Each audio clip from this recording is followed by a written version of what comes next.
जस्मिन नानुको जीवन बचाउन पत्रकार भोजराज थापाको टिम अहोरात्र खटिएको छ।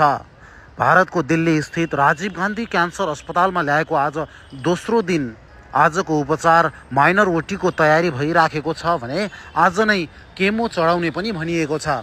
हामी सञ्चारकर्मीहरूले थालेको यो अभियानमा देश विदेशमा रहनुहुने नेपाली दाजुभाइले पठाएको सहयोगबाट उनको उपचार आरम्भ भएको छ। लाखौं रुपियाँ होइन करोड बढी लाग्ने यो डरलाग्दो रोग कसैलाई पनि नलागोस्। नानी हेर्दा सकुशल जस्तै देखिए पनि उनको शरीरमा निकै नै डरलाग्दो रोगको जीवाणु फैलिएको छ। त्यसो त भर्खरै फुल्दै गरेको यो कोपिला झर्न नपरोस्, हामी सबैले प्रार्थना गरौँ। छिटो नै उनको उपचार सफल बनाएर उनलाई सकुशल बनाएर घर फर्काउन सकौँ। हामी सबैको चाहना यही हो।